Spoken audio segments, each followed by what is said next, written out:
Donc le thème de cette prédication, c'est marche avec Dieu. Ok? Dis à ton voisin, marche avec Dieu. Le mot marcher en hébreu, c'est le mot halacha. Et le mot halacha, c'est le même mot que la loi juive.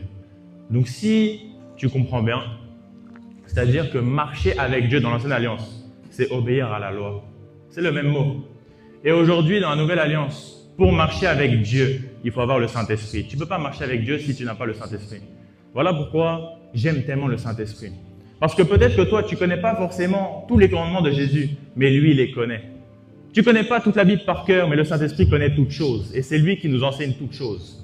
Alléluia. Voilà pourquoi moi, lorsque Jésus m'a visité, je ne savais pas que être dans le monde, c'était un péché. Pourtant, dès que Jésus m'a visité, j'ai eu le dégoût des choses du monde. Et c'est la preuve, mon frère, ma soeur, que j'ai été rempli du Saint-Esprit. Parce que là où est-ce qu'il y a le Saint-Esprit, il n'y a pas les désirs de la chair. Alléluia. Vous savez, aujourd'hui, beaucoup ont l'apparence de la piété, mais peu réellement ont un cœur agréable à Dieu. Beaucoup d'entre nous, on va à l'église, on s'habille bien à l'extérieur, mais à l'intérieur, quel est l'état de ton cœur? On va à l'église, on va chanter, on va prier, mais quel est l'état de ton cœur? Toi, tu viens à l'église ici, c'est bien, mais est-ce qu'à la maison, tu recommences les cultes comme ça? Vous savez, un chrétien, c'est pas celui qui attend le dimanche pour faire le culte, mais c'est celui qui fait le culte tous les jours à la maison. Alléluia! C'est pour ça que c'est très important. Pour voir réellement si cet homme craint Dieu ou non, regarde ce qu'il fait à la maison. C'est pour ça que l'apôtre Paul, il nous dit, si quelqu'un aspire à la charge d'évêque, aspire à la charge d'ancien, qu'on regarde à sa maison. Premièrement, être chrétien, c'est savoir gérer ce que tu fais à la maison. Parce que beaucoup d'entre nous, on vient à l'église ici, c'est bien, mais qu'est-ce que tu as fait depuis hier? Combien de temps tu as passé à être dans les distractions?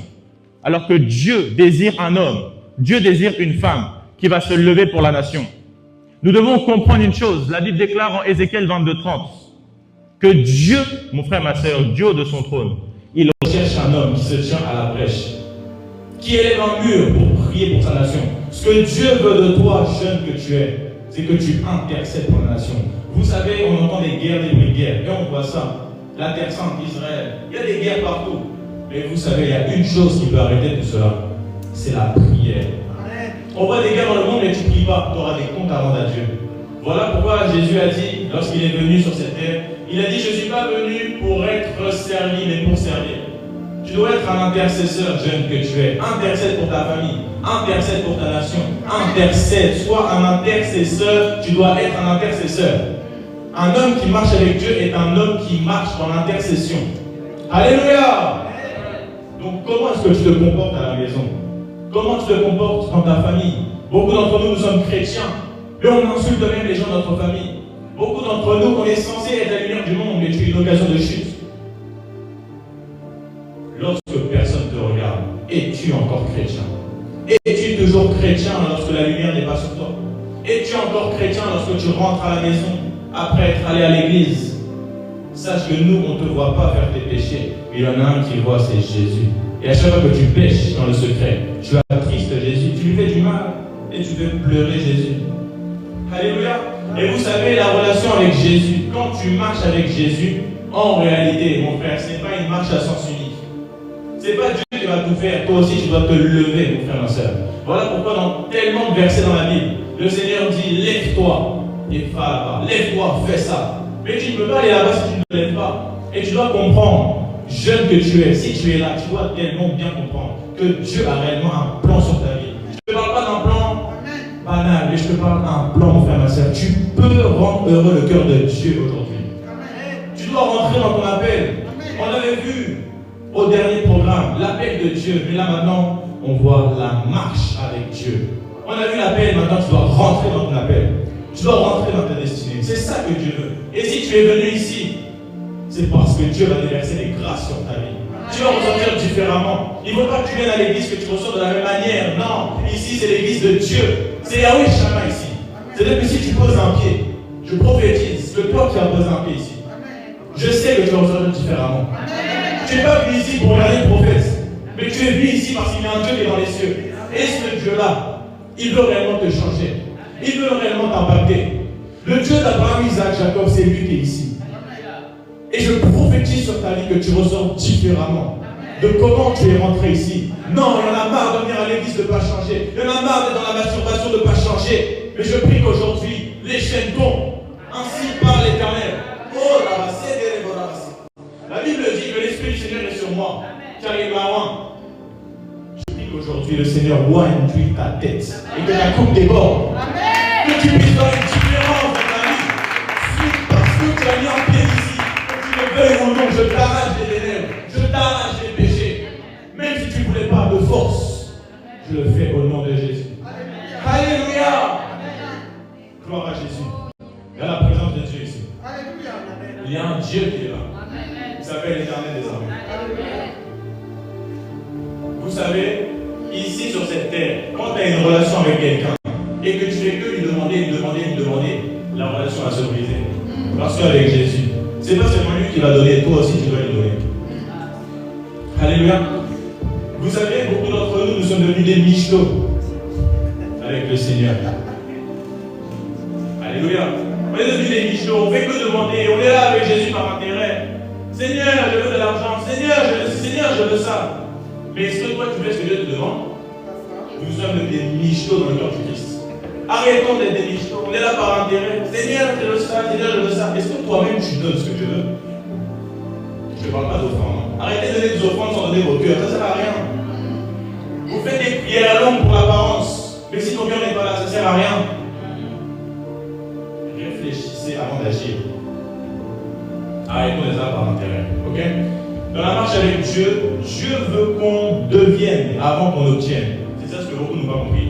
La Bible nous dit dans le livre d'Exode, vous servirez l'Éternel et il vous bénira. C'est-à-dire que premièrement dans ta vie, tu dois marcher avec Dieu, puis il va te bénir.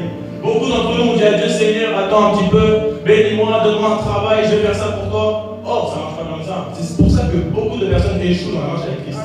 Parce que vous attendez la bénédiction avant de marcher pour celui qui bénit. Beaucoup d'entre nous, on préfère le bras de Dieu plutôt que d'aimer son cœur. La Bible dit que la main de l'Éternel n'est pas trop courte pour agir. Mais la main de l'Éternel agit lorsque tu marches avec lui. La Bible dit que son oreille n'est pas trop dure pour entendre. Lorsque un malheureux crie, l'Éternel entend. J'aimerais t'annoncer Jésus, mon frère. J'aimerais t'annoncer le vrai Jésus. On n'a pas été enseigné. On ne nous a pas prêché le vrai Jésus. Jésus t'aime comme tu es. Mon frère, marche dans la sainteté et tu verras la dimension de ce qu'est le christianisme. Marche dans la pureté. La pureté, c'est la plus belle des choses que tu peux faire sur cette terre. Alléluia. La marche avec Dieu, c'est une marche où tu soupires après sa présence constamment. Tous les jours de ta vie, tu soupires après sa présence. Si tu ne passes pas une journée dans ta présence, tu dois te sentir mal. Si tu passes une journée sans prier, tu dois te sentir mal. Parce qu'avec Jésus, c'est tous les jours. C'est pas juste un petit peu là-bas, un petit plus, le petit dimanche. C'est à la maison. Si tu es chrétien, montre-moi ce que tu fais à la maison. Montre-moi ton comportement à la maison. Montre-moi le vocabulaire qui sort de ta bouche. Montre-moi ta manière d'être. La Bible dit, vous serez saints, car je suis saint. Ce que Dieu veut dans nos vies, c'est que nous reflétions sa nature. Et tu dois savoir que Dieu agit seulement là où il est reflété. Si tu veux voir la puissante main de l'Éternel, tu dois refléter qui il est pour qu'il puisse se manifester. Si tu ne marches pas dans la sainteté, tu ne pourras jamais expérimenter qui il est. Parce que Dieu se révèle là où il est manifesté. Et sa nature, c'est la sainteté. Est-ce que je me suis bien?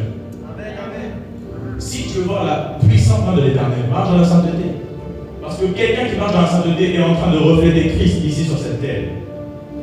Psaume 27,4, je vais lire. Psaume 27,4. Psaume de David. Je demande à l'Éternel une seule chose que je recherche ardemment. Habiter dans la maison de l'Éternel tous les jours de ma vie, pour contempler sa beauté et pour admirer son temple. La marche avec Dieu, c'est une admiration constante. Tous les jours de ta vie, tu soupires après lui, tu veux l'adorer. Pourquoi? Mais tu ne sais pas, seulement parce que tu l'aimes. L'apôtre Jean, il dit, nous l'aimons parce qu'il nous a aimé le premier. Apprenons à aimer Dieu pour sa nature. Apprenons à aimer Dieu pour qui il est réellement. Et si tu n'as plus ce désir-là, de l'admirer constamment, c'est que tu ne marches plus avec lui. Quelqu'un qui marche avec Dieu, tu vas toujours vouloir l'adorer. Toujours. Et vous savez, il y a une différence entre prier et marcher avec Dieu. C'est pas parce que tu pries que tu marches avec Dieu, mais parce que tu marches avec Dieu, tu dois être un homme de prière. Je répète. C'est pas parce que tu pries que tu marches avec Dieu. Parce que prier, mon frère, ma soeur, beaucoup d'entre nous ont prié. Mais Dieu n'écoute même pas nos prières. Et c'est ça qu'on va faire. Il y a une différence entre prier et marcher. Tu peux, mon frère, il y a une grande différence. Dieu ne veut pas seulement que tu pries, mais Dieu veut que tu marches. Parce que quelqu'un qui marche, il prie. Mais ce n'est pas parce que tu pries que tu marches. Alléluia. Vous savez, quand on évangélise, on dit toujours donne ta vie à Jésus, donne ta vie à Jésus. Le mot donner, ça signifie le mot offrande. C'est-à-dire que quelqu'un qui donne sa vie à Jésus, il ne lui appartient plus à lui, il appartient à celui à qui il s'est donné. Tu me suis? Toi qui as donné ta vie à Jésus, appartiens-tu réellement corps et esprit à Jésus? Et c'est ça notre problème. On a du mal à s'abandonner entre les mains de Dieu. On a du mal à nous donner entièrement entre les mains de l'Éternel. On dit que j'ai donné ma vie à Jésus, mais est-ce que réellement tu es une offrande entre les mains de l'Éternel? Vous savez, lorsque tu veux commencer à faire de la musique, tu vas prendre des cours de musique. Tu vas aller voir quelqu'un qui a de l'expérience. Il va t'apprendre à jouer de la musique, la guitare, du piano. Tu vas passer des heures à apprendre. Plus tu vas travailler le piano, plus tu vas être expérimenté. Ok? Tu vas répéter. Ces techniques, ces gestes, tout ça en étant sous son regard. J'aimerais pouvoir te dire, apprends de Jésus. Tu dois apprendre de Jésus, mon frère, ma soeur. Jésus nous a montré exactement le chemin qu'il faut emprunter. C'est pour ça qu'il a dit, larges sont les voies qui mènent à la perdition, mais un seul mène à la vie. Le chemin de Jésus, lorsque tu entres, ta vie change. Vous savez, l'apôtre Paul disait, moi, ma prédication ne repose pas sur des discours vains et inutiles, mais sur une démonstration de puissance, une démonstration d'esprit. La Bible dit que là où l'Esprit du Seigneur, là est la liberté. Donc le vrai évangile, mon frère, ma soeur, c'est l'évangile qui est rempli de la puissance du Saint-Esprit. La Bible nous dit encore dans le livre de Romains, l'évangile est une puissance pour le salut de quiconque croit. Donc en réalité, si tu comprends bien, la puissance du Saint-Esprit, c'est la puissance que tu as pour quitter le péché. La puissance du Saint-Esprit, c'est la puissance que Dieu te donne pour lâcher les mauvaises voies dans lesquelles tu es. Voilà pourquoi la Bible déclare, Zacharie 4, verset 6, que ce n'est ni par la force, ni par la puissance, mais par le Saint-Esprit. Ce n'est pas pour toi-même que tu vas lâcher le péché, mais c'est une fois que tu as reçu l'évangile, que cet évangile porte du fruit en toi. C'est là, mon frère, que tu vas pouvoir marcher avec Dieu. Dans l'ancienne alliance, il fallait respecter la loi à la lettre, parce que la Bible nous dit encore, maudit soit l'homme qui n'observe pas tout ce qui est écrit dans le livre de la loi. Donc dans l'ancienne alliance, il fallait suivre à la lettre. Mais maintenant, j'aimerais pouvoir te dire que ce n'est pas par ta force que tu suis à la lettre. Ce n'est pas par ta puissance, mais c'est par le Saint-Esprit. Acclame pour le Saint-Esprit. Alléluia! Gloire à Dieu. Je vais lire 1 Samuel 3, verset 3. Écoute bien, très important. 1 Samuel 3, verset 3, je lis. Samuel était couché dans le temple de l'Éternel où était l'arche de Dieu. Pour recontextualiser ici, Samuel entend la voix de Dieu pour la première fois dans le temple. Ici, là, dans ce verset, on nous dit que Samuel était couché dans le temple de Dieu où était l'arche de l'Alliance. Okay? Donc c'est là qu'il a entendu la voix de Dieu. Vous savez pourquoi?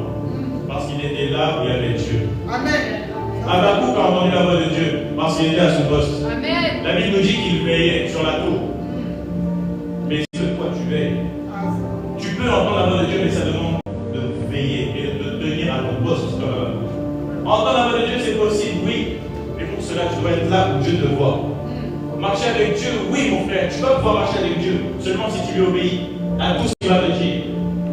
Tous les endroits où il va te dire d'aller, tu dois aller. Alléluia. Avec Dieu, vous devez savoir que c'est une marche escalier. Beaucoup d'entre nous, on ne comprend pas. Mais quand Dieu veut que tu marches avec lui, c'est un escalier. Tu dois marcher étape par étape. Amen. Tu ne vas pas monter 4 marches par 4 marches. Tu peux pas, il y a tout un processus. J'aime beaucoup les processus de Dieu parce que Dieu est un Dieu carré, Dieu est un Dieu droit.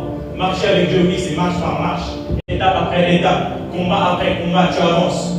Et la Bible nous dit qu'à chacun après des combats, tu reçois la couronne. Amen.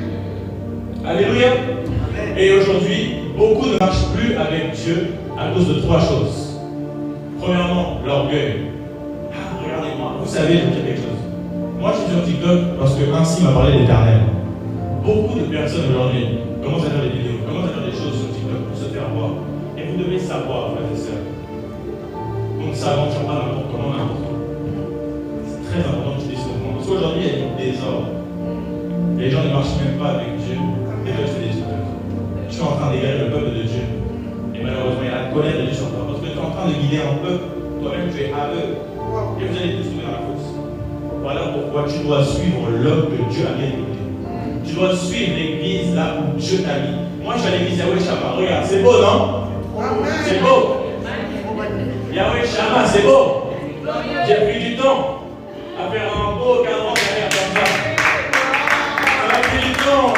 J'ai choisi la bonne police, la bonne hauteur pour que tout soit parfait, pour que tu puisses comprendre. Mais moi, je suis à Yahweh Shammah parce que Dieu me met là. Et c'est là que j'avance avec Dieu. Et si je commence à aller à gauche, à aller à droite, ma marche avec Dieu, elle va s'arrêter.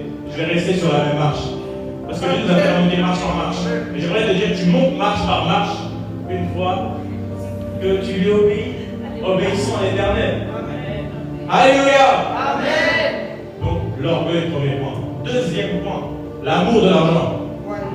Tu peux avoir de l'argent, gloire à Dieu. Soyons riches. Soyons riches.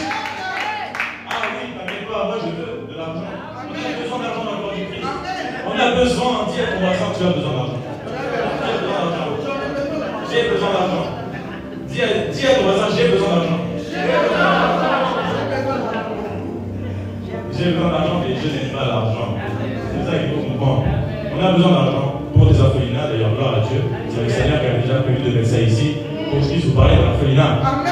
Mon frère, on a besoin d'argent pour faire avancer l'œuvre de Dieu. On a besoin d'argent. Mais on n'a pas l'argent, on a besoin d'argent.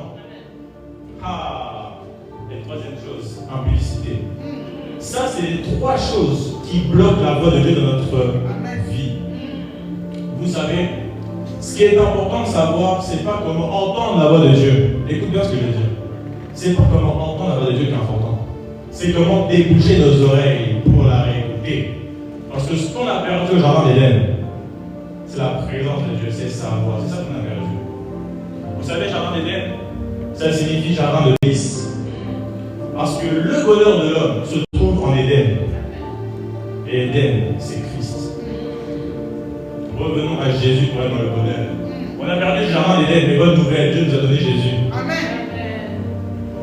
Alléluia, donc trois choses. Orgueil, amour de l'argent, impudicité. Toi qui es impudique, arrête l'impudicité. Arrêtez. Et vous savez, je vais vous donner une petite clé. Si tu es impudique, arrête de fréquenter le sexe opposé. Ça va beaucoup t'aider, je t'assure. Je t'assure, ça va vraiment t'aider. Maintenant, on rentre dans la profondeur, c'est que l'introduction, je prie Dieu qu'il parle à travers ma bouche pour qu'on puisse avoir le temps de terminer. Donc maintenant, marcher dans la présence de Dieu. Malachie 1, 6 à 8. Si quelqu'un peut lire, la sœur Marie-Paul, Tati. Malachie 1, 6 à 8. La grande servante de Dieu, moderne, qui est remplie du Saint-Esprit. Ah oui, tu peux acclamer pour sa vie. Hein. Malachie 1, 6 à 8. Amen. Alors, je vais prendre la parole de Dieu.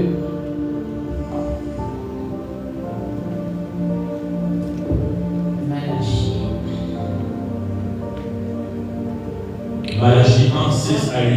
Verset 6 à 8. Amen. Je lis la parole de Dieu. Un fils honore son père et un serviteur son maître. Si je suis père, où est l'honneur qui m'est dû? Si je suis maître, où est la crainte qu'on a de moi? Dit l'Éternel des armées à vous, sacrificateurs, qui méprisez mon nom et qui dites: en quoi avons-nous méprisé ton nom? Vous offrez sur mon autel des aliments impurs et vous dites: en quoi t'avons-nous profané? C'est en disant: la table de l'Éternel est méprisable. Amen. Amen.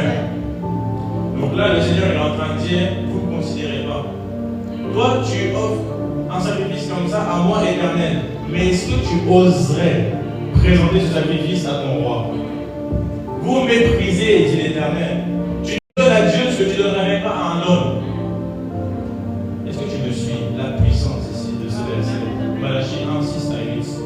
C'est le verset pour cette génération. Tu donnes à Dieu ce que tu ne donnerais même pas à un homme.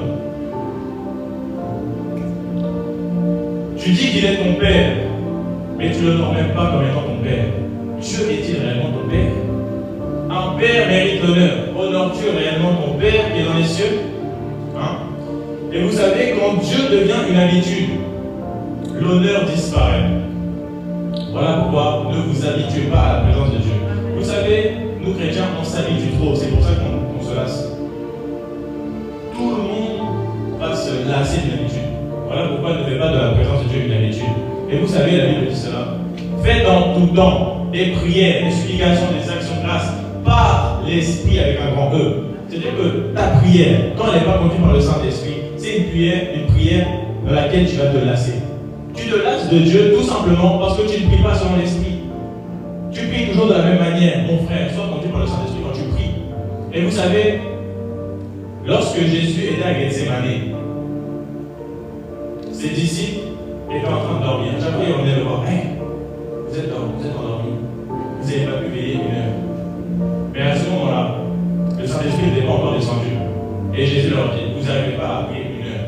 C'est-à-dire que les disciples de Jésus, les apôtres de Jésus, ils pouvaient prier une heure sans le Saint-Esprit parce qu'il n'était pas encore descendu. Mais toi, mon frère, ma soeur, quel est le Saint-Esprit? Combien de temps passes-tu dans la présence de Dieu? Quel est le Saint-Esprit? La Bible nous dit que l'Esprit lui-même intercède par les soupirs inexprimables.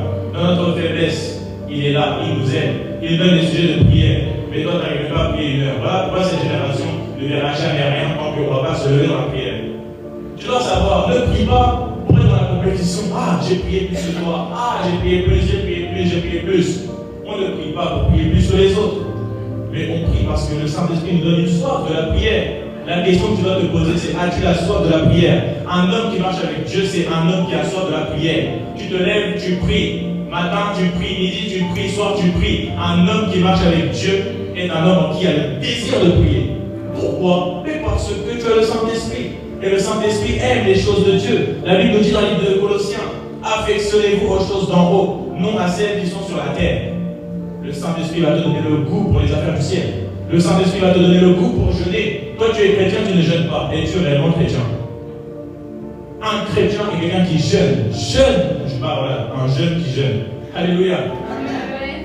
Tu es jeune et tu dois jeûner. Tu dois jeûner, mon frère, très important. Vous savez, en Christ, dès que j'ai donné ma vie, mon cœur, tout mon être, mon corps, l'âme, mon esprit au Seigneur, j'ai grandi spirituellement très rapidement. Parce que j'étais un homme qui jeûnait. Je jeûnais, je n'étais pas là à regarder mon petit goûter, le petit 16h, le matin, mon petit café, le soir, mon petit thé. Nous les chrétiens, maintenant, on est trop comme ça, on pense pas la chair. Mais si tu veux grandir spirituellement, le secret, est-ce que je peux vous donner 3 secrets? Premier secret, jeûne. Deuxième secret, les genoux. Les genoux, mon frère. Vous savez, la personne qui m'a enseigné les genoux, c'est la femme que vous voyez là-bas. Vous pouvez acclamer Dieu pour sa vie. Ah oui, mon frère, ma soeur. Quand je la voyais passer des nuits de minuit à 10h du matin en train de prier à genoux, avec des genoux, avec de la croûte, tellement elle était là à genoux comme ça, toute la nuit, elle marchait sur les genoux. Et c'est ça qui m'a tellement donné la soif encore de prier. C'est-à-dire qu'elle-même m'a enseigné les genoux et moi maintenant je t'enseigne les genoux. Tu dois entendre la voix de Dieu, mets-toi à genoux. La Bible dit, humiliez-vous sous la main puissante de l'Éternel, je vous élèverai. S'humilier, c'est fléchir les genoux. Tu veux entendre Dieu fléchir les genoux. La première fois que j'ai entendu Dieu dans mes oreilles, c'était à genoux. Amen. Alléluia. Et la Bible nous dit encore, Jérémie 31, Jérémie, je vais parler à la manière des hommes.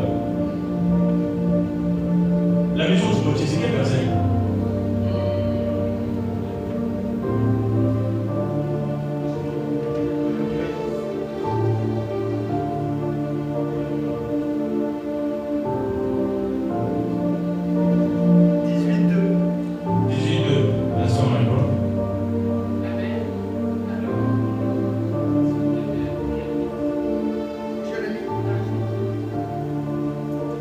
Alors, Jérémie 18, 2.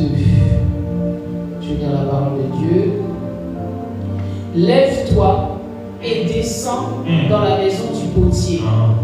Là, je te ferai entendre mes paroles. Amen. Tu veux comprendre. Lève-toi. Ensuite, descends. Descends. Descends où? Dans la maison du potier. Amen. Quand Dieu dit descends, c'est quoi?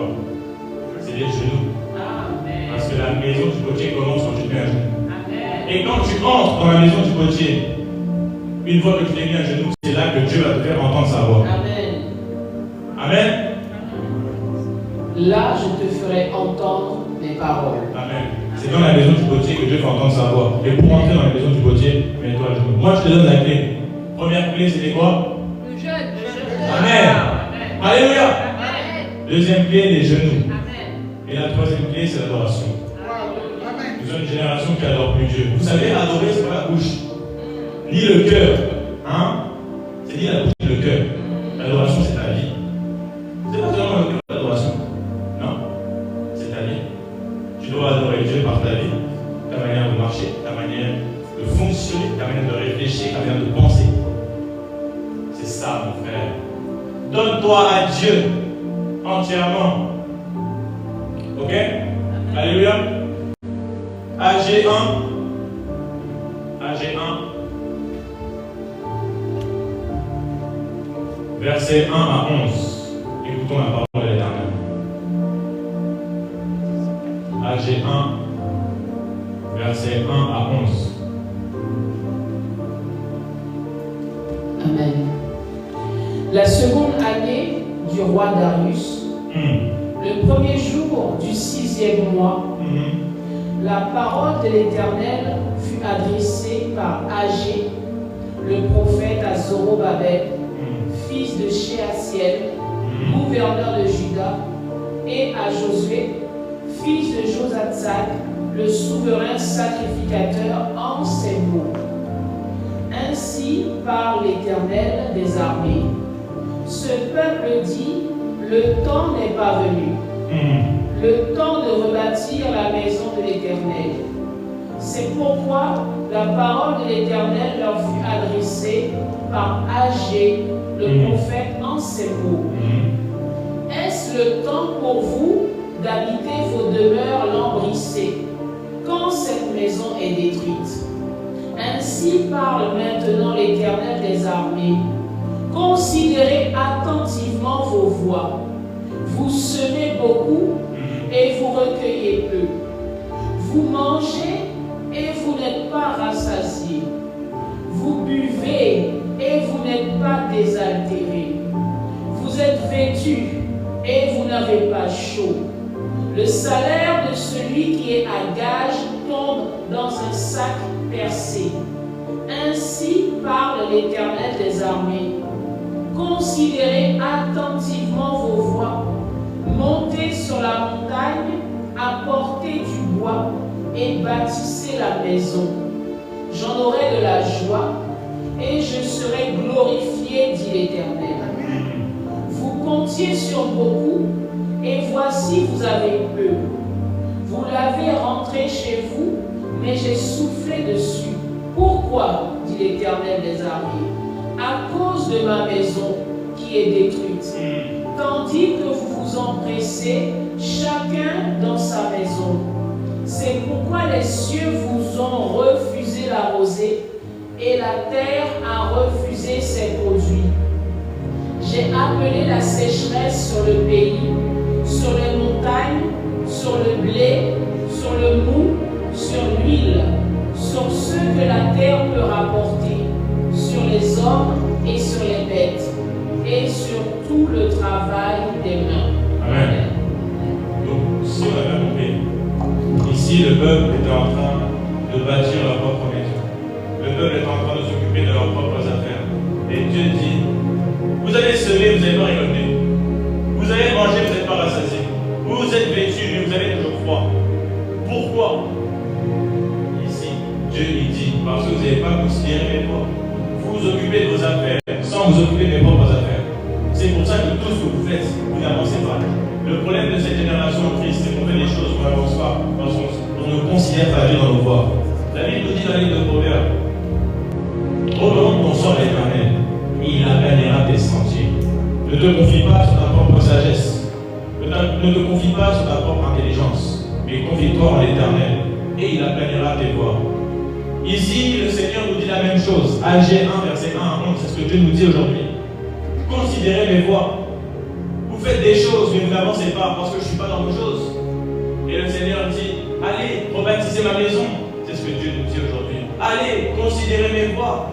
Mon frère, ma soeur, jeune que tu es, considère les voies de l'Éternel. Tu construis ta vie pendant que tu abandonnes celle avec Dieu. Tu cours avec tes projets. Tu as des projets, mais tu oublies sa présence. C'est ça le problème. Tu oublies la présence de Dieu à cause de tes projets. Tu sèmes beaucoup, mais sans Dieu, tu ne peux pas récolter. Quand Dieu n'est plus une priorité pour toi, tu ne pourras jamais avancer. Tu vas avoir des désirs dans ton cœur, parce que la Bible nous dit qu'il y a dans le cœur de l'homme beaucoup de désirs. Mais c'est le dessein de l'Éternel qui s'accomplit. Alléluia. Amen. Tu vas avoir des projets dans ta vie, oui. Tu vas avoir envie de bâtir des choses, envie d'avoir des entreprises.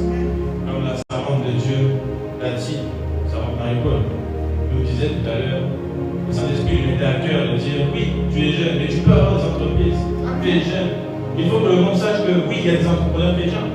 C'est ce qu'elle a dit en étant poussé par le Saint-Esprit. Mais sache que Dieu n'appelle pas à avoir une entreprise chrétienne, mais Dieu l'appelle à être chrétien et à avoir une entreprise. Amen. Alléluia. Amen. Tu dis que tu manques du temps pour Dieu, mais pourtant, tu manques jamais de temps pour toi. Non, je suis fatigué, je prierai demain. Pourtant, je repousse après au lendemain. Mais quand on regarde ce que tu as fait toute ta journée sur TikTok, l'esprit de scrolling, là, sort au nom de Jésus. Amen. L'esprit de scrolling, toi qui entends ma voix, ne te cherche à lui arriver. Amen.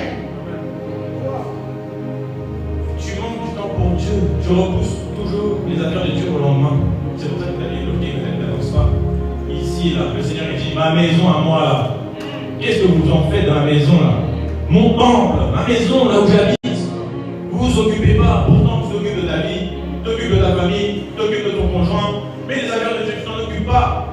C'est pour ça que Jésus a dit, celui qui veut venir à moi doit me préférer sa propre famille, doit me préférer ses propres amis.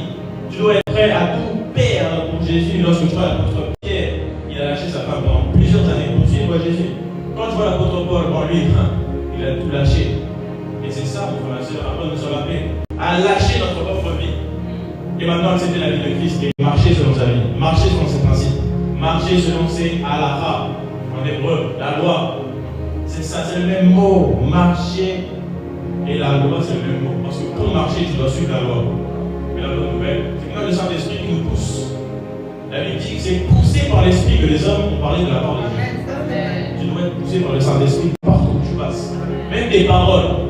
Vous savez, on pense que prophétiser, c'est entendre la voix de Dieu parler. Vous savez, la prophétie commence en étant rempli du Saint-Esprit. Tu vas dire des choses qui ne viennent pas de toi, qui viennent de Dieu. Alléluia. Daniel 5, versets 1 à 4. Daniel 5, 1 à 4. Amen. Amen. Le roi Belshazzar donna un grand festin à ses grands au nombre de 1000, et il but du vin en leur présence. Belshazzar, quand il eut goûté au vin, fit apporter les vases d'or et d'argent que son père Nebuchadnezzar avait enlevés du temple de Jérusalem, afin que le roi et ses grands, ses femmes et ses concubines s'en servissent pour boire. Alors on apporta les vases d'or qui avaient été enlevés du temple dans la maison de Dieu à Jérusalem. Et le roi et ses grands, ses femmes et ses concubines s'en servirent pour boire. Ils burent du vin. Amen. Merci. Donc là, en fait, le problème, c'est que le roi, il a pris les ustensiles qui étaient dédiés à Dieu. Alléluia. Pour faire sa propre vie, pour même pécher, pour s'en livrer. Le verset 30. Verset 30. Alors. Cette même nuit, Belshazzar, roi des Chaldéens, fut tué. Amen. Il fut tué parce qu'il a pris les affaires de Dieu et il les a ramenées dans le monde. Tu dois savoir que les affaires de Dieu, l'œuvre de Dieu, c'est sacré. On ne ramène pas le monde dans les affaires de Dieu. Et on ne ramène pas les affaires de Dieu dans le monde, sinon tu vas mourir. C'est ça que la Bible nous dit. Quand tu ne considères pas les voies de Dieu, tu te maudis toi-même. La Bible nous dit, maudit soit l'homme qui fait avec négligence l'œuvre de Dieu. Quand tu ne considères pas pleinement ta marche avec Christ, quand tu... Oh, mon frère, la Bible nous dit que l'œuvre de Dieu, c'est de croire en Jésus. Or, le mot croire, c'est le mot obéir. Celui qui fait l'œuvre de Dieu, c'est celui qui obéit à Jésus. C'est-à-dire que quand je n'obéis pas, la bénédiction vient directement sur ta vie. Ici, le roi, il a pris les affaires qui étaient dans le temple. Il a pris pour aller s'enivrer. Il a ramené ses affaires qui étaient sacrées. Il les a ramenées dans le monde. Et il est mort. Voilà pourquoi les affaires de Dieu, mon frère, marchent droitement. Vous savez, mieux vaut ne pas marcher du tout avec Dieu, plutôt que de marcher avec Dieu un jour, puis l'autre non, puis un jour oui. Parce que tu as la bénédiction tout le temps. Tu ramènes des affaires de Dieu qui sont sacrées dans le monde. Tu pries Dieu, tu es dans la publicité, tu pries Dieu, tu es en train de t'enivrer. Mais Dieu ne fonctionne pas comme ça. Et c'est très dangereux. Vous savez, je ne sais pas comment vous voyez Dieu, mais Dieu est un Dieu très grand, très puissant. Et on ne mélange pas ses affaires. On ne mélange pas les affaires de Dieu. Ici, le roi, il a mélangé, puis il est mort. Et vous savez, mais non, c'est l'ancienne alliance. Dieu n'a pas changé. Essaye, tu verras. Si tu ne crois pas, essaye. Essaye seulement. Bon, petite parenthèse, n'essaye pas, parce que la finalité, c'est hop, la mort. Donc n'essaye pas. Mais si jamais tu ne crois pas, essaye. N'essaye pas. Amen. Amen. Donc ce qui est sacré ne doit jamais devenir un divertissement. Hein? Aujourd'hui, c'est pour ça qu'on voit des églises. C'est carrément devenu le monde aujourd'hui. Tu vas à l'église pour te divertir. Tu viens à l'église pour entrer dans la profondeur avec Dieu. Tu es venu ici pour ressortir différemment. Tu es venu ici pour faire du cinéma. Non? Tu es venu ici concentré. Vous savez, les premières fois que je venais à l'église, moi je ne connaissais même pas le christianisme, ces choses. À chaque fois que je venais à l'église, j'avais dans mon cœur un désir brûlant pour Dieu. À chaque fois que je venais là, Yahweh Shamal, j'avais un désir brûlant pour Dieu. À chaque fois que je venais, je vivais des choses tellement terribles, mon frère. Si je commence à tout expliquer là, je vais rester comme ça. J'ai vécu des choses extraordinaires. Parce que Dieu a vu dans mon cœur que je n'ai pas l'église pour un homme ou une femme, mais je venais à l'église pour Dieu. J'ai vécu des expériences surnaturelles terribles à l'église. Parce que Dieu voyait dans mon cœur que je venais dans sa maison pour lui. Voilà pourquoi toi qui es venu là pour Dieu, Dieu va se manifester dans ta vie. Mais le problème, c'est si Dieu ne se manifeste pas dans ta vie aujourd'hui, c'est que tu n'es pas venu pour ses affaires. Alléluia. Donc, ramener le monde dans les affaires de Dieu, c'est utiliser Dieu pour son propre profit. Tu veux tirer un intérêt des affaires de Dieu. Ok? Tu me suis? Très bien. Alléluia. Amen. Tu es concentré? Amen. Acclame pour le Seigneur.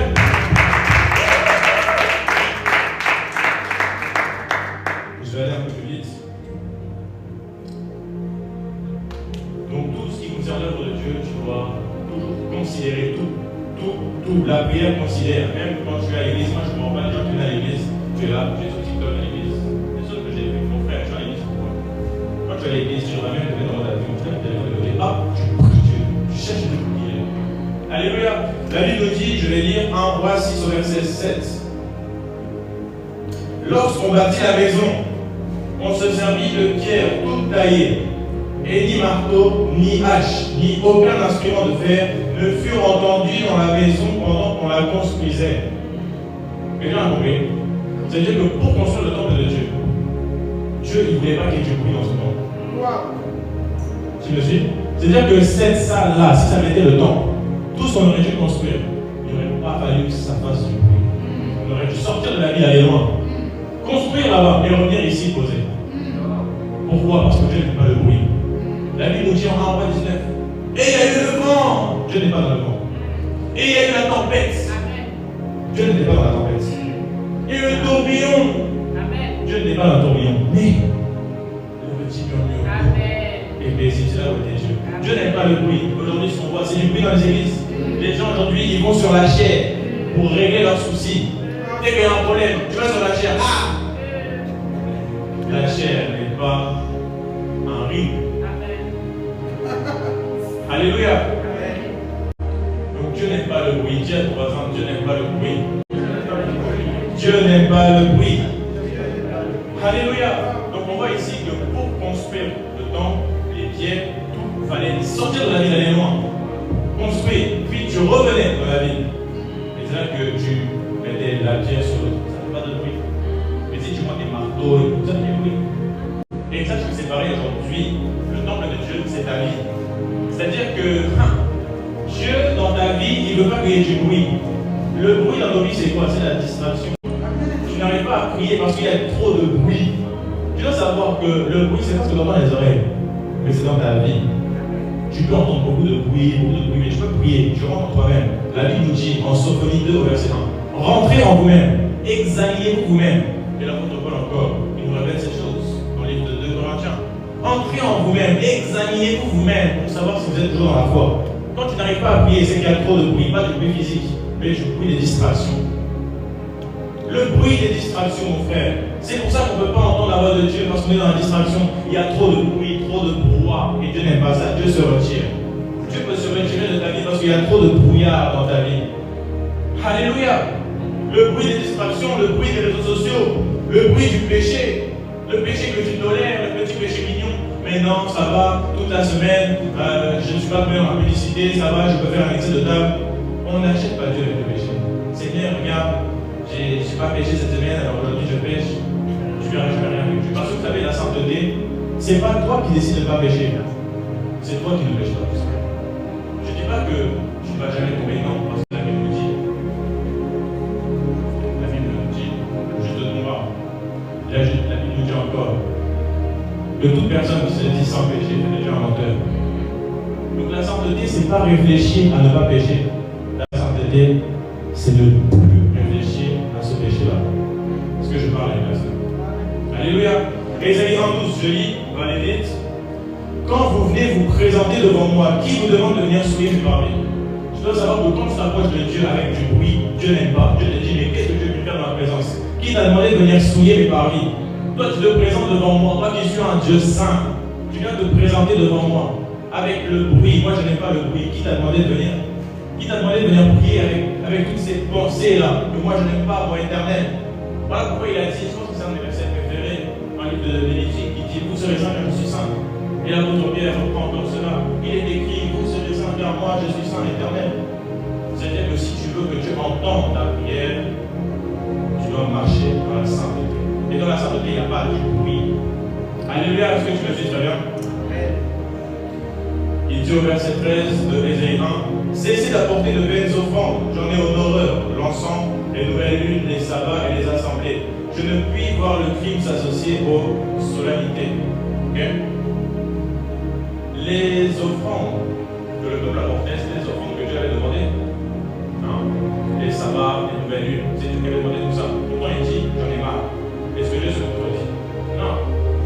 Le problème, c'est quand tu fais l'œuvre de Dieu avec un cœur qui n'est pas. Dieu n'aime pas, Dieu s'en fiche. Allez pas là-bas avec des offrandes, pas là-bas avec ton sabbat, avec des nouvelles lunes.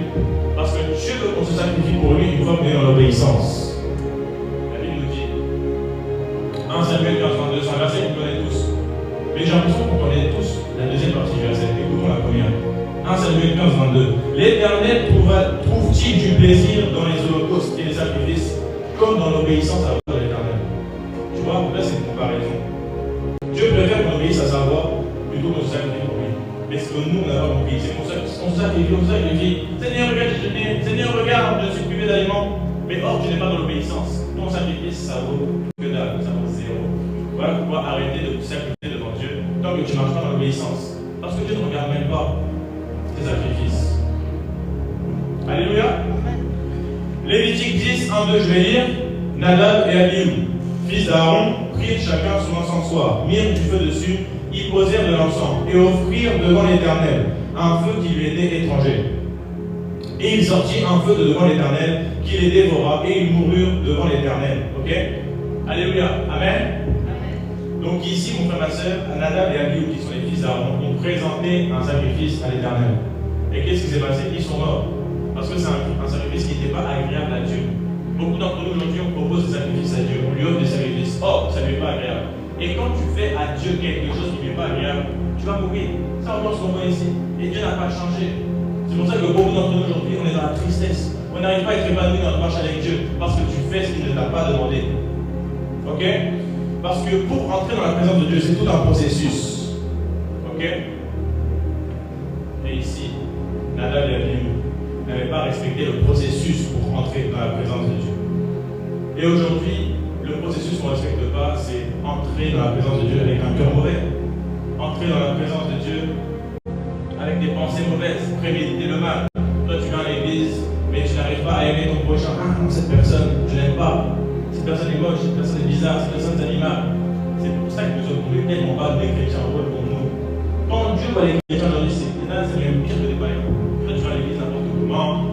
Tu viens à l'église pour critiquer, tu viens à l'église pour être hypocrite. Ah, mais regarde, il sent pas bon, il s'est habillé pareil. Regarde-lui là-bas. C'est pour ça qu'après tu te plains que ta vie n'avance pas. Commence à considérer les autres, mon frère. Parce que considérer Dieu, c'est considérer les autres. Dieu t'a mis dans ta famille pas pour les critiquer, mais pour les aider, pour leur parler de Jésus qui puisse être sauvé.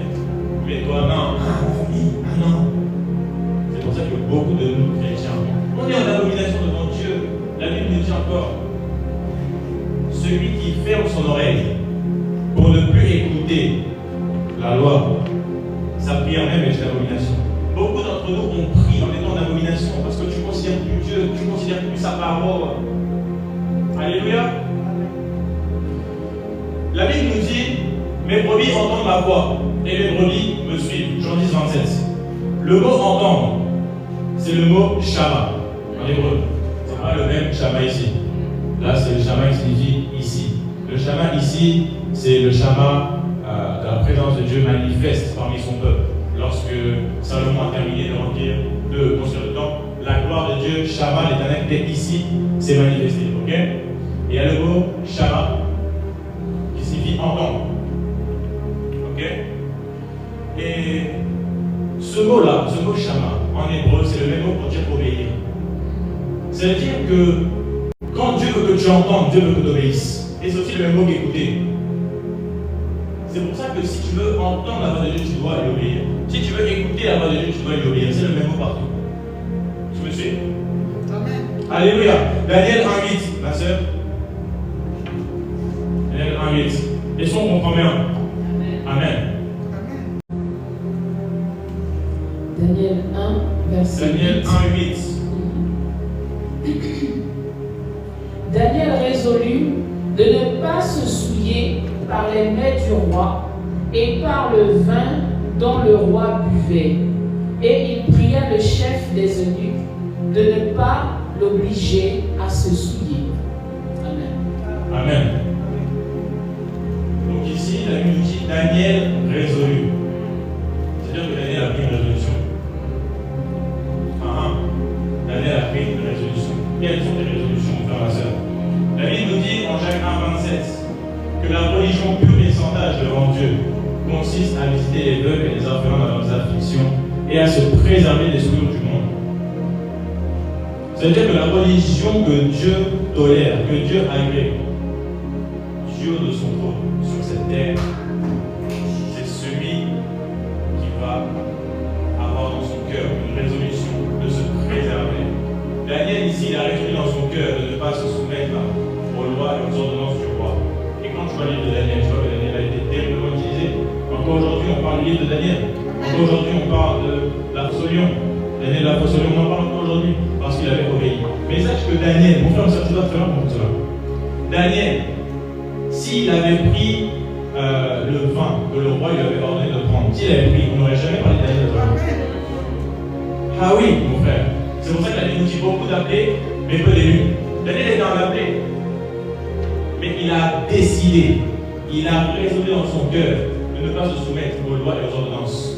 C'est ça qui a fait qu'il est passé de l'appelé à l'élu. Il s'est préservé des souillures du monde. Aujourd'hui, les souillures du monde, c'est des mauvaises fréquentations, les comportements que Dieu n'aime pas, la bagarre, les gros mots, même si tout le monde le fait. C'est ça que tu dois comprendre. Un chrétien n'est pas celui qui fait comme tout le monde. Un chrétien, c'est la lumière que tu mets en hauteur pour éclairer les autres. Voilà pourquoi, toi qui es chrétien, tu dois connaître ton identité. Tu Tu n'es pas n'importe qui. Tu es quelqu'un de puissant. Tu es quelqu'un de fort, mon frère. Parce que le Dieu d'Abraham, Isaac, Jacob vit en toi. Si tu connaissais Dieu, tu saurais qui tu es. Mais tu ne sais pas qui tu es parce que tu ne connais pas Dieu. La Bible nous dit, le prince de ce monde vient, mais il n'y a rien de lui en moi. La Bible nous dit encore que celui qui vit en moi est plus grand que celui qui vit dans le monde. Tu dois refuser de suivre les tendances mauvaises que ce monde nous a appris à être bonnes. Exemple, les coutumes, la culture. C'est pas parce que la culture te dit de t'habiller comme ça que Dieu aime cela.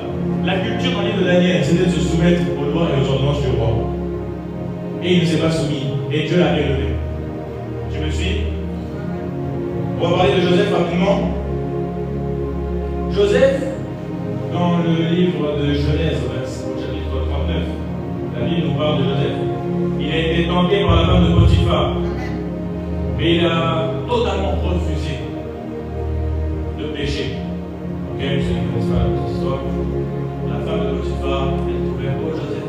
Ah Joseph, viens, on va coucher ensemble. Viens, on va coucher ensemble. Et Joseph, il s'est dit en lui-même, non, je ne vais pas faire ça, je ne vais pas pécher contre mon Dieu. Et tu dois te dire, lorsque la porte que le diable est en train d'ouvrir pour faire rentrer le péché, tu dois dire, non, je ne vais pas pécher. Non, le diable m'apporte des femmes, mais non, je ne vais pas ouvrir la porte. Je vais me soumettre à mon Dieu. Voilà pourquoi la Bible dit dans le livre de Jacques, verset 4, chapitre 4, verset 7. Soumettez-vous donc à Dieu. Résistez au diable. Et il fuira dans le vous. Tu es plus fort que le diable. Tu es plus fort que les magiciens. Tu es plus fort que les occultistes. Tu es tellement puissant. Dis à ton voisin, tu es puissant. Tu es grand. Alléluia. Donc malgré son innocence, il a été jeté en prison. Hein? C'est ça. Et écoute bien la morale de l'histoire.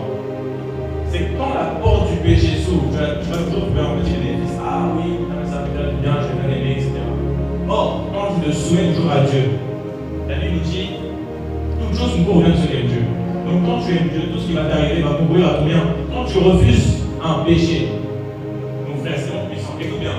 Quand tu refuses de te soumettre au diable à travers le péché, que tu obéis à Dieu, il va t'arriver des complications. Mais ces complications sont dans la volonté de Dieu. Amen. Ici, Joseph, il a refusé d'aller coucher avec la femme de Potiphar. Il a été jeté en prison, mais c'est en prison qu'il a été élevé. Oh, j'aimerais prophétiser ton élévation dans la prison. Là où est-ce que le diable t'a tenté? J'aimerais prophétiser que c'est, mon frère, que Dieu t'élève puissamment. La Bible dit que l'élévation vient de l'Orient, ni de l'Occident. L'élévation vient de Dieu.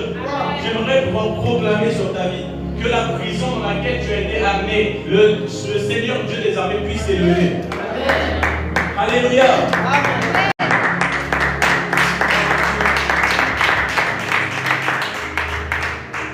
Il a été accusé faussement. Mais la fausse accusation, à cause de l'œuvre de la croix, Jésus ne nous a pas promis d'être aimé, mais nous a promis la persécution. Ok? Et il y a une histoire un petit peu pareille dans le livre de Daniel encore. Lorsque ses amis, d'ailleurs c'est vraiment lorsque la sœur en parlait, c'est vraiment le Saint-Esprit qui te remplissait et qui te remplit encore et qui te remplira. Donc, ses amis, Shadrach, Meshach et Abednego, et déjà Daniel n'a pas été jeté dans la forêt des ardents. Ses amis, ok? Donc, le roi Nebuchadnezzar, Nabuchodonosor dans d'autres versions, a dressé une grande statue d'or et a ordonné que tout le monde puisse l'adorer. Et il a dit, le roi, toute personne qui va refuser de se prosterner, il va être jeté dans la fournaise ardente. Tu vois? C'est-à-dire que ne te soumets pas au diable, mon frère, ma soeur, ne te soumets pas au péché. Parce que regarde ici, ses amis à Daniel, ils ont refusé de pécher. Et Dieu les a honorés après. Ils ont été conduits là dans la fournaise ardente. Ils ne sont pas morts. Voilà pourquoi tout péché que tu refuses, il y a la bénédiction de Dieu derrière. Ton élévation peut venir parce que tu as refusé de pécher. Amen. Toi qui résistes pas au péché, c'est pour ça que Dieu ne t'élève pas. C'est pour ça que tu n'arrives pas à grandir avec le Seigneur. Tu te laisses trop aller, ne te laisse pas aller. Est-ce que ça va très bien quelqu'un, mon frère? Daniel 3,15. Et maintenant, si vous ne prosternez pas et vous ne vous inclinez pas, vous serez jetés dans la fournaise ardente. Qui est le Dieu qui pourra vous délivrer de ma main? Lorsque tu refuses de pécher, c'est là que le nom de Dieu va être glorifié. Qui aurait cru que Daniel, lorsqu'ils allaient le jeter, ils auraient survécu? Personne. Et pourtant, il y avait quelqu'un là qui se tenait derrière eux. L'ange de l'Éternel. Jésus-Christ était là derrière. Dans le feu, parce que Dieu est un feu dévorant. Ok? Donc même si scellés Même si accepter le péché aurait pu lui donner un avantage ou éviter un conflit. Est-ce que tu me suis? Amen. Il ne s'est pas prosterné. Mais lui, il a dit, ramenez-moi les conflits. La fournaise ardente, je vais y aller parce que je crains Dieu. Je préfère mourir à cause des hommes plutôt que de mourir à cause de Dieu. Parce que ce n'est pas parce que tu meurs à cause des hommes. Quand tu meurs, quand Dieu te frappe, c'est l'enfer. Quand c'est les hommes qui te frappent, mon frère. Amen. Tu dois accepter la tribulation. Beaucoup d'entre nous, on n'avance pas avec le Seigneur parce qu'on n'accepte pas la tribulation. Ah Seigneur, regarde les combats, les problèmes, regarde. Regarde-toi. Jésus a dit, heureux celui pour qui je ne serai pas une occasion de chute. Ne dis jamais que tu vis ces choses à cause de la Bible. Ah, je vis ça à cause de Jésus. Je vis ça à cause de Jésus. Non, tu vis ça grâce à Jésus. Voilà pourquoi je t'en supplie, frère et sœur. Quand tu vois qu'il y a un combat dans ta vie, rends grâce à Dieu. Et tu dois savoir, mon frère, la Bible nous dit en 1 Thessaloniciens 5, rendez grâce à Dieu en toutes choses. Avant que Jésus eût multiplié les pains et les poissons, il a rendu grâce. Il a rendu grâce. C'était une petite prière. Père, je te loue parce que je m'exauce. Je te rends grâce. Pas multiplication des pains et des poissons. Le pain et les poissons, c'est la bénédiction. Quand je rends grâce, Dieu te bénit. Alors qu'il y avait un problème, il n'y avait pas de quoi nourrir. Jésus a tout simplement rendu grâce. Et c'est là qu'il y a la solution. La solution à tout problème se trouve dans l'action de grâce. Dire merci à Dieu. Alléluia. Amen. Tu me suis, mon frère, ma soeur? Amen. Alléluia. Amen. Joseph a refusé de pécher malgré la tentation et les pressions. En fait, tu dois accepter la tribulation pour être élevé. Ton élévation, mon frère, elle est dans le combat. Voilà pourquoi il a dit que heureux l'homme qui supporte patiemment la tentation. Parce qu'après avoir été éprouvé, oh mon Dieu, il recevra la cour de justice. C'est ça que la Bible nous dit. Ok? Donc dire non au péché aujourd'hui ouvre la porte à la bénédiction de demain. Ok? Tu me suis, ma frère, c'est ça qui est très important dans ta vie. On est dans les temps. Exode 3.5. Exode 3.5. Exode 3, verset 5. Dieu dit, n'approche pas d'ici, ôte tes souliers de tes pieds, car le lieu sur lequel tu te tiens est une terre sainte. Alléluia. Là où il y a Dieu, mon frère, ma soeur, il ne peut pas y avoir le péché. Habakkuk 1.12. Ma soeur, s'il te plaît. Non, je l'ai ici. Habakkuk 1.13. Tes yeux sont trop purs pour voir le mal. Est-ce que je la comprends? Les yeux de l'Éternel sont trop purs pour voir le mal. Ok? C'est-à-dire que quand Dieu visite quelqu'un, c'est pour ça que tu vois Josué, lorsque le Seigneur l'a visité, il lui a dit ôte tes souliers. Ôter les souliers, c'est ôter le péché. C'est pour ça qu'en Matthieu 6, le Seigneur dit entre dans ta chambre, entre dans le lieu secret, ferme la porte. Tu dois savoir, ôter le péché dans l'ancienne alliance, c'est fermer la porte dans la nouvelle alliance. Fermer la porte au péché. Retirer des sandales pleines de grâce, de péché. Ok? Donc quand tu es dans la présence de Dieu, mon frère, laisse tomber les distractions. Laisse tomber les distractions et l'attitude comme d'habitude. Ce qu'on a vu tout à l'heure. Prier par habitude. Prier par habitude. On ne prie pas par habitude. On prie. Mon frère, tu sais que la prière, c'est toujours en renouveau. Quand tu pries sur l'esprit, tu ne prieras jamais de la même manière. Tu me suis? La Bible nous dit que l'Éternel parlait à Moïse face à face, comme un homme parle à son ami. Exode 33. Wow. C'est-à-dire que Dieu parlait à Moïse, bouche à bouche, comme son ami. Parce que Moïse était quelqu'un qui avait ôté ses souliers. Amen. Amen. Si tu veux que Dieu te parle, amen, tu dois ôter tes souliers, ôter la saleté, ôter ce que Dieu n'aime pas. Et c'est là que tu dois entendre le Shama de l'Éternel. Entendre, obéir. Obéir à la voix de l'Éternel. Oh, écoute Israël. L'Éternel est ton Dieu. Tu n'auras point d'autre Dieu devant ma face. Obéis à la voix de l'Éternel ton Dieu. Deutéronome 10, verset 12, ma sœur.